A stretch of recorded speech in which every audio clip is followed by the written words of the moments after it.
Hoje nós vamos conversar com Caio Salles, ele que é médico, especialista em emagrecimento, e ele vai nos dizer em que momento você vai poder tomar esses medicamentos e como, na verdade, ele que é especialista em emagrecimento, ele vai nos explicar por que alguns remédios, na verdade, eles podem trazer benefícios ou não para as pessoas, quem pode e quem não pode usar. E quem pode verdadeiramente indicar esses medicamentos. Porque às vezes você ouve uma amiga falar alguma coisa relacionada aos medicamentos, você já se empolga e já quer comprar.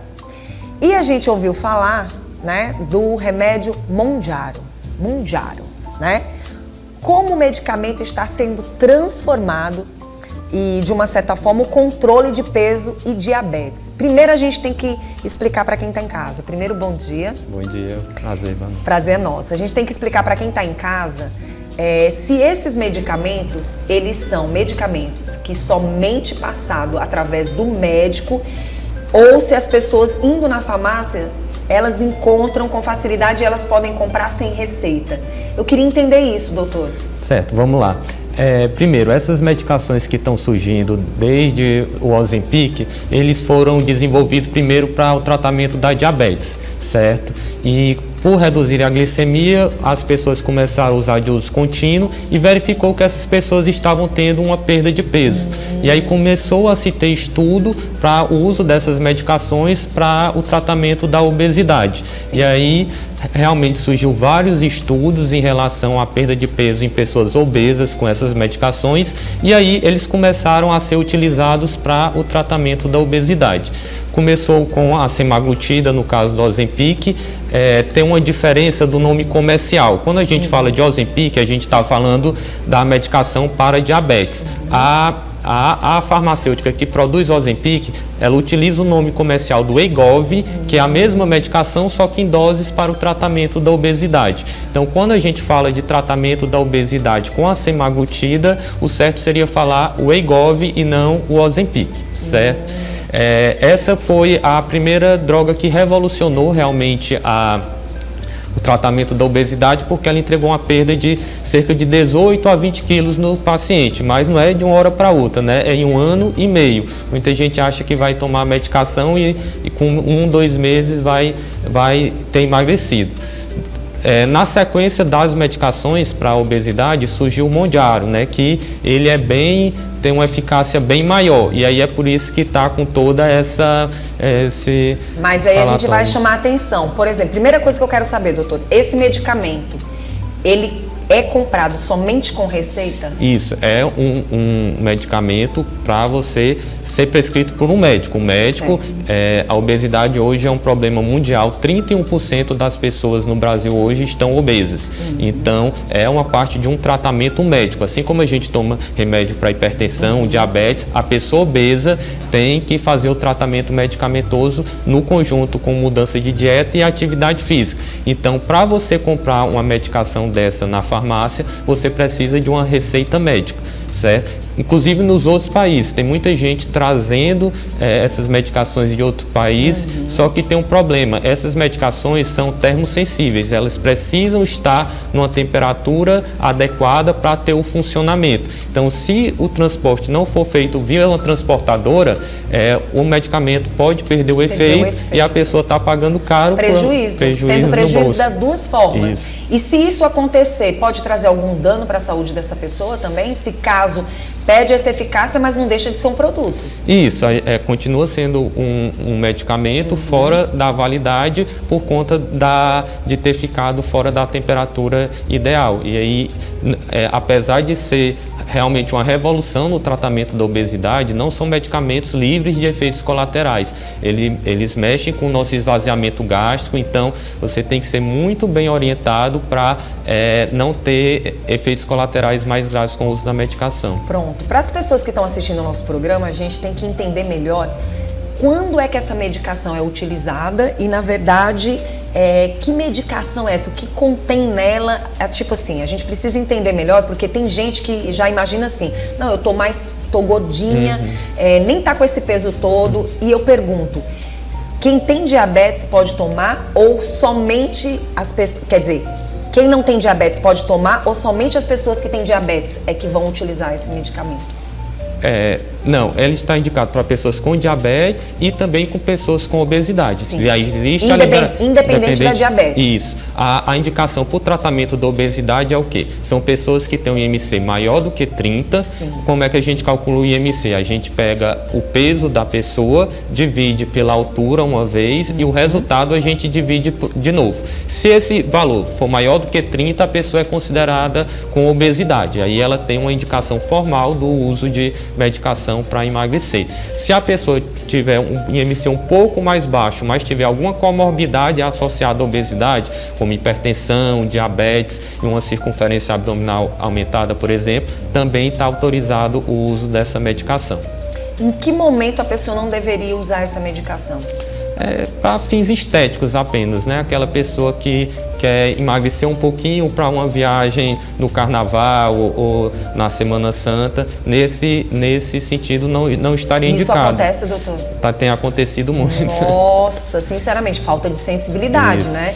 Falta de amor próprio, porque assim, você utilizar um medicamento simplesmente por interesse tão rápido assim, sem imaginar que ele pode trazer danos, né? Isso, e assim, como são medicamentos que estão revolucionando o tratamento da obesidade, ainda não chegou no Brasil, por exemplo, por dificuldade de distribuição, porque a demanda é tão grande. Então, quando você usa uma medicação dessa que está em falta com fins estéticos, você está tirando o tratamento de alguma pessoa que realmente se beneficiaria com ele. E não é tão barato, né, doutor? Não, é bem caro, e um dos entraves da chegada do Mounjaro no Brasil é justamente esse. A gente tem um limite de preço de medicação na farmácia, que é de R$ 3.600, e nos Estados Unidos, que é o formato do Mounjaro que vai ser introduzido no Brasil, o valor dele é $1.200. Nossa. Então seria cerca de R$7 mil o preço dele aqui. Doutor, mas o que o senhor acabou de falar pra gente é muito sério.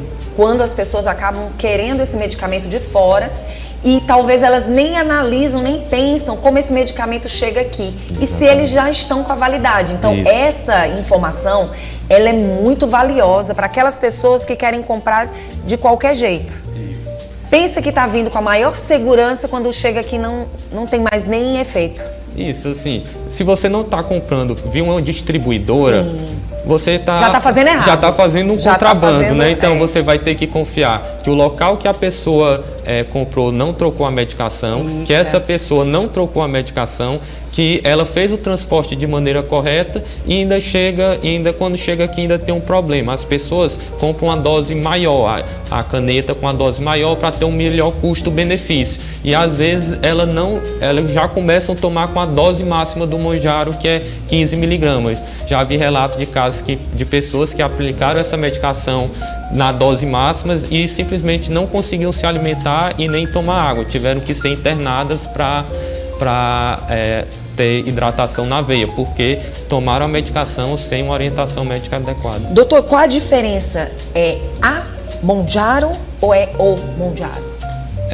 Seria, a medicação mesmo medicação, seria, né? Isso. Qual a diferença dela para outros, como por exemplo o Ozempic, que está fazendo tanto sucesso, isso, né? E o Wegovy. Bem, a onda, né, dessas medicações, os análogos do GLP-1 e do GIP, que são substâncias produzidas pelo nosso pâncreas que retardam o nosso esvaziamento gástrico e dão uma sensação de saciedade. A gente produz essas substâncias no nosso organismo quando a gente se alimenta, quando a gente consome fibras, por exemplo. Elas promovem uma distensão gástrica e aí essas substâncias são liberadas. Só que no nosso organismo elas só vão durar alguns minutos. O que a indústria farmacêutica fez? Ela pegou essas substâncias, fez modificações nas moléculas e fizeram com que, ao invés de durar apenas alguns minutos, durou uma semana. E aí a aplicação dessa saciedade durou uma semana. Além do efeito gástrico, ela também tem um efeito psicológico que diminui a nossa procura por comida e também de bebida alcoólica. Então a pessoa tem tanto uma saciedade gástrica como também uma diminuição no desejo da alimentação.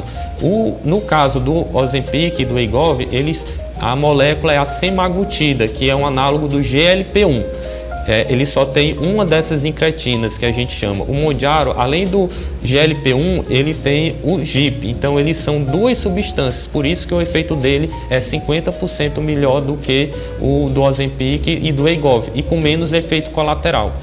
Doutor, no caso aí, como a gente desconhece, né, é importante, nós estamos aqui para tirar as dúvidas, nesse caso esse é aplicado, os outros também são aplicados, não, né? Sim, de maneira geral, todas essas medicações, os análogos dessas canetinhas que a gente está vendo, elas são aplicadas. E foi uma revolução justamente por isso, porque você se aplica e o efeito dura uma semana. É diferente de você tomar um comprimido que você pode esquecer, algum dia que você quer fugir da dieta, você não vai querer tomar por causa de algum motivo particular. Então esse você toma, vai durar uma semana e você tem que lembrar só uma vez por semana para tomar. Foi um dos motivos de ter revolucionado o tratamento. O doutor falou do preço, que não é nem um pouco barato, né? É importante e necessário que as pessoas verdadeiramente saibam o momento de usar e por que estão usando, tem uma responsabilidade. O senhor falou sobre os cuidados, um deles é esse cuidado do que vem de fora, dessa forma errada. Mas tem outros cuidados que o senhor poderia passar para quem está em casa? Sim, tem.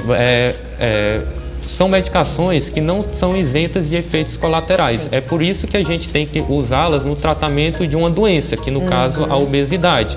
Porque quando a gente pesa o risco-benefício, então a pessoa pode ter constipação, pode ter diarreia, pode ter náuseas.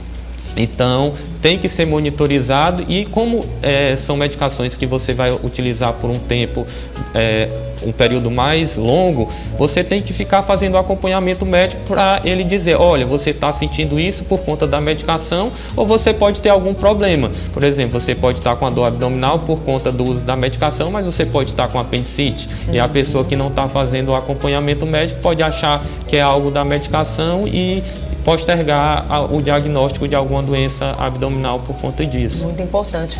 Doutor, tem um influencer, eu não me recordo o nome dele, não sei se a Lorena conhece, tem um influencer que ele está bem obeso, inclusive ele fez um tratamento, recentemente teve um acompanhamento de uma outra emissora, nacionalmente falando, e agora outros profissionais, principalmente do meio do esporte, estão também acompanhando ele, educadores físicos também. Como é o nome dele? É da CJ, né? Pronto. No caso, quanto mais obeso, como é que fica o tratamento de uma pessoa assim, por exemplo? Assim, o tratamento da obesidade é um desafio. A obesidade é uma doença crônica e recidivante. Você falou de um influencer, eu estava lembrando ontem daquele quadro Medida Certa que passou no Fantástico, que todo mundo emagreceu, né? Se você pegar, não é bem assim, né, doutor? Todo mundo emagreceu e hoje, se você pegar a foto de todos, o Ronaldo, que participou na época, perdeu 18 quilos e hoje já recuperou peso. Então, é um desafio tanto você perder o peso, como manter o seu peso perdido. Né? Que as pessoas têm que ter na cabeça que quando você completa o processo de emagrecimento, o seu corpo vai sempre lhe puxar para aquele peso maior. Então, você tem que ter um cuidado sempre de atividade física, melhorar a alimentação, acompanhamento médico, porque eventualmente você vai precisar voltar a usar o tratamento medicamentoso. Eu, por exemplo, emagreci 30 quilos. Então, verdade, doutor? Então, cada quilo que você perde, sua fome aumenta em 100 calorias. Então, quando a gente para o processo de emagrecimento, a nossa fome aumenta muito. Então, você tem que controlar muito bem sua alimentação e aumentar a atividade física para você conseguir ficar sem o tratamento medicamentoso. Nossa, não é fácil, doutor. Porque, assim, na tua mente, você pode estar magro, mas na tua mente é como se sua mente estivesse dizendo, não, você é gordo. Isso. Acontece alguma mudança no nosso hipotálamo, que é uma região do nosso cérebro, que começa a puxar a gente sempre para aquele peso maior. Então, é uma luta constante. Infelizmente, a medicina ainda não descobriu como curar a obesidade, né? A gente consegue emagrecer, mas vai ter que ser um controle constante. Disciplina para o resto da vida, né, doutor? Isso. Felizmente, a verdade Por isso que esse acompanhamento psicológico se faz necessário. Isso. Porque, por exemplo, essa medicação, o doutor acabou de falar que mexe também com o psicológico, ajuda também na questão psicológica. Mas quando você para o remédio, você vai ter que ter esse acompanhamento de profissionais, porque esse medicamento ele tem os dias para te dar esse apoio, mas o seu comportamento ele também vai ter que mudar. Com certeza. Eu costumo falar que o tratamento da obesidade, você está puxando um elástico. Sim. A gente tem 3 pilares para puxar esse elástico. A dieta, a atividade física e o tratamento medicamentoso. Hoje o tratamento medicamentoso puxa bem forte esse elástico, mas quando a gente soltar, esse elástico vai puxar a gente para o nosso peso, o maior peso que a gente já teve. Então, a gente tem que estar muito bem alinhado, tanto na dieta e na atividade física, na hora de soltar o ponto de sustentação da medicação. Então, você tem que fazer um desmame certo para a pessoa não ter o reganho de peso. No próprio estudo dessas medicações, eles fizeram, com 1 ano, eles começaram a dar placebo, né? Dar comprimido de farinha para metade de quem estava no estudo e na outra metade continuou tomando. A metade que continuou tomando o remédio continuou emagrecendo, a metade que parou de tomar teve reganho de peso. Então, é algo, mesmo fazendo dieta e atividade física. Então, é assim, o acompanhamento, quando você termina de emagrecer, é um novo caminho que você tem que estar sempre atento. Eu recomendo você fazer o quê? Emagreceu? Coloca um peso limite. Por exemplo, você tinha 90 quilos, foi para 60. Bota um limite aí de 63. Passou de 63, para tudo e vamos voltar para 60. Que bom, né? Que bom. Doutor, e depois que você, até fazer essa pergunta para o senhor, depois que o senhor perdeu esses pesos, o senhor manteve, já está com bastante tempo? Isso já? faz 2 anos que eu terminei meu processo de emagrecimento, né? Eu estava na faixa de 110 quilos, baixei para 76. Poxa. Ao longo desses 2 anos, né?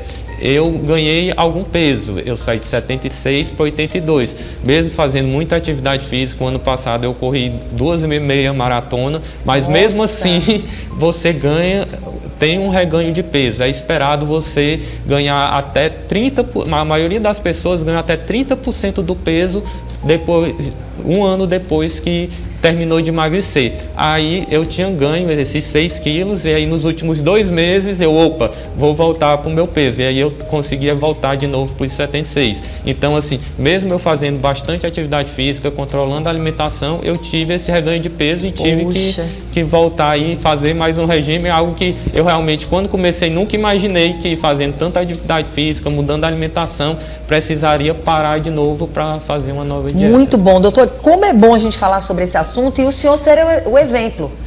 É muito bom quando a gente entrevista um profissional que ele é o exemplo. Então ele está aqui, mexe com esse assunto, ele trata de pessoas, ele é médico especialista em emagrecimento e ele tem a prática com ele mesmo. Eu gostei do senhor ter falado da questão da maratona, porque assim, o nossa Dia vai trazer o primeiro circuito de corrida de 5 quilômetros e que, de uma certa forma, é um incentivo gigantesco para quem nunca teve a prática. Exatamente. Eu, particularmente, fiquei encantada, não esperava que fosse ser tão interessante, tão importante, porque também o exercício físico trabalha muito com o nosso psicológico. E muitas vezes, o que a sua mente está dizendo? Não, participa só da corrida e para. Depois não precisa mais você ir. E aí é muito importante o que o senhor falou, porque a gente tem que insistir na questão do exercício físico. Nem que você vá 1 vez, 2 vezes, até 3 vezes, mas você tem que ter essa prática, porque sua mente sempre vai dizer, não vai. Isso. Já acabou, não precisa mais participar, foi só um desafio, mais nada. Então, assim, essas práticas de corridas que está acontecendo dentro da nossa capital, é interessante que não seja só um momento de moda, mas que as pessoas continuem realmente fazendo, porque ajuda. Não, com certeza. A atividade física... Ela é necessária, doutor? É extremamente necessária. Melhora tudo. A melhor coisa que você pode fazer para mudar a sua vida é a atividade física. Sim. É o que tem maior impacto real na mortalidade e em bem-estar. Está saindo vários estudos agora do efeito na atividade física e em doenças mentais. Então, ela reduz a quantidade de medicamentos necessários na depressão. O intestino funciona divinamente bem. Funciona melhor. Então, assim, a atividade física é fundamental. Um erro que as pessoas cometem é achar que estão obesas e só a atividade física vai ser suficiente. Infelizmente, a atividade física é muito boa para várias coisas, mas ela não é tão eficiente se não tiver o acompanhamento, se não tiver o tratamento nutricional e medicamentoso quando a pessoa já está obesa, né? Então, infelizmente, quando a pessoa, eu vejo muito, né? Eu corro sempre na Marechal, e aí a gente sabe as pessoas novas que estão entrando, e aí a gente vê aquela pessoa que está acima do peso, aí você vê ela lá todo dia, mas não está perdendo peso, né? Então, porque quando você começa a fazer atividade física, é natural que o seu cérebro peça uma recompensa, né? Poxa, comer mais. Eu tô me esforçando aqui, eu mereço comer mais um pouquinho. Então você acaba fazendo essa compensação. Então, quando você começa a fazer atividade física, é muito importante você procurar um nutricionista para ele fazer o ajuste da sua dieta. Não, e essa fome vem. E essa fome vem. Você sente vontade de comer de verdade, né? Então, é importante a gente falar sobre isso. E quem tem problema de obesidade não pode relaxar. Isso. Obrigada, tá? Nada. Quem quiser entrar em contato com o doutor, qual é o seu Instagram, doutor? Instagram é Dr. Caio Salles. Fazendo uma pequena correção, a gente não pode se dizer especialista em emagrecimento, né? Porque não existe essa especialidade. Mas se dedica, né, doutor? A gente está cada vez mais trabalhando com isso porque é uma pandemia, né? No Brasil, hoje, 31% da população é obesa e 61% está com sobrepeso. As projeções é que em 2050 metade da população brasileira esteja com obesidade. Então é um problema sério que todos os médicos têm que tratar, né? E essas medicações chegaram como uma luz, né, no fim do túnel. Nos Estados Unidos, que tem essa pandemia de obesidade, foi o primeiro ano passado, que a obesidade conseguiu não aumentar. Então é uma chance aí que a gente tem para combater a obesidade. Muito bom, mas eu espero que chegue esse momento da gente poder abrir a boca e falar, como eu falei aqui. Mas é um médico que está se especializando todos os dias para chegar a esse foco, que é fazer com que as pessoas emagreçam mais e mais. A gente agradece pela sua presença. Eu que agradeço a oportunidade. Obrigado.